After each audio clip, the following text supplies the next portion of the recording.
I'm very concerned about Jessica's future. I believe that Victoria will continue to enable her. If Victoria does not decide to keep paying for everything for her, I believe Jessica is either gonna end up in jail or homeless.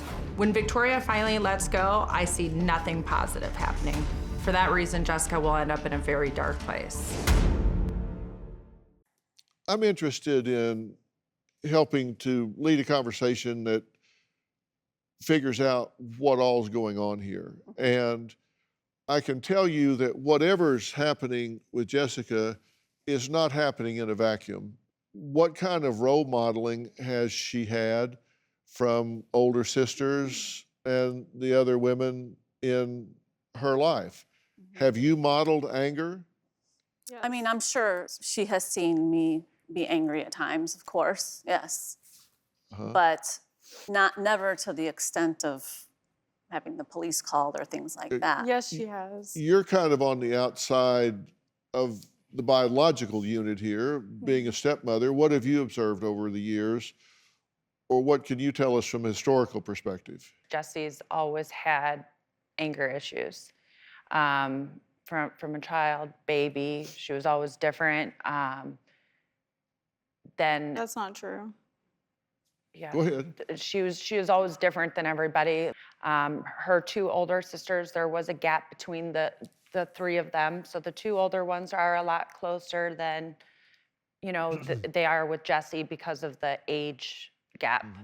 So they did tend to gang up on her a little bit. You know, when she was younger, she had a gap between her teeth, and it was always, you know, SpongeBob teeth. And, you know, they'd make fun of her because she was on a learning IEP program, and she couldn't read when she was in 3rd grade. So I would read her number of pages that she had to read each night so she could get counted for her reading. I think that growing Yeah, up, our her families, they siblings, make everything a bigger deal than it is.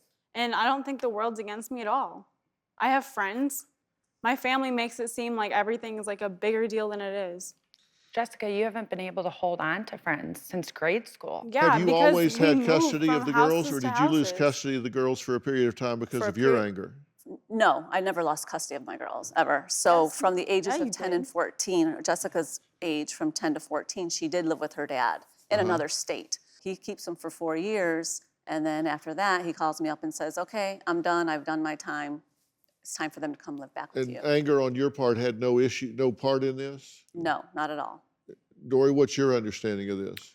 My understanding was when the kids were littler, from what I was told by their dad, that the kids came to live with him because of their relationship with their mother. That's completely not true. I don't even know why you would bring that up. Right. But completely not true. Their You're dad bringing is it up because I'm asking questions and turning over every stone to find Right. every bit of information, and I want Right. full transparency and full self-critique from everybody to give me all the information. You didn't drive all the way across the United States to give me 98% of the information that might be relevant. Don't withhold something from me and then expect me to give you help. Right, and I'm not. My Don't ex-husband and sugarcoat it, I, don't varnish it, don't that spin was it. part of the reason why I left him, was because of his anger issues. Yes, so he and I argued a lot. Yes. So yeah, There both was, my parents but have not anger toward issues. the children. She's basically summing it up. Like, both my parents have anger issues. That's it. Like, That's relevant.